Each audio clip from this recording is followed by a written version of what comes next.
Жыхарка Ельска Наталя Палішук паскардзілася на відэаназіранне, якое устанавілі побач з яе домам. На думку заяўніцы, камеры нібыта могуць адсочваць яе дзеянні, а гэта ўмешальніцтва ў асабістае жыццё. Сітуацыю вывучылі органы міліцыі і супакоілі. Відэаназіранне ахоплівае толькі праезную частку. По улице Трудовой города Ельска данные камеры установлены на основании указа президента Республики Беларусь о республиканской системе мониторинга общественной безопасности.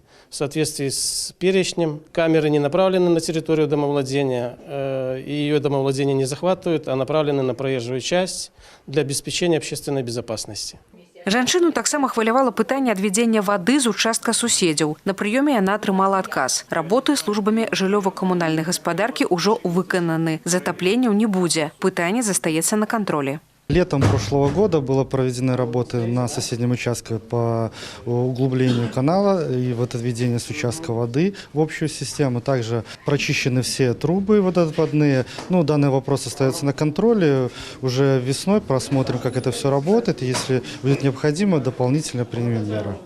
Ельчанку цікавілі і пытанне будаўніцтва водаправода, уборкі расліннасці паміж сумежнымі участкамі, а таксама догляд суседзяў за хатняй птушкай. На ўсе пытанні дадзены падрабязныя тлумачэнні. Куратники сделаны, чтобы они были или напротив сараев, или вынесены в зону, так, чтобы, условно говоря, там, где жилая часть, никакие куры не ходили. Все дорожено и во-вторых, и у других соседей. И очень аккуратно. И у меня... Все очень аккуратно. И там 5-7 метров разница, но никаких запахов, ничего.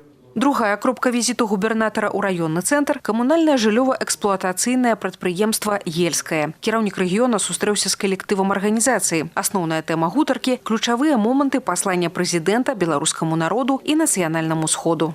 Мы сегодня встретились с председателем Гомельского облсполкома Иваном Ивановичем Крупком. Встреча была очень интересная.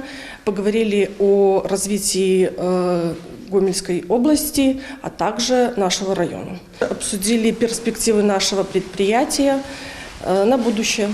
Напрыканцы сустрэчы пытанні з залы. Яны тычыліся работы з насельніцтвам, развіцця лічбавых тэхналогій і падрыхтоўкі маладых кадраў. Алеся Заяц, Ольга Канавалова, Уладзіслаў Казлоў, тэлерадыёкампанія «Гомель».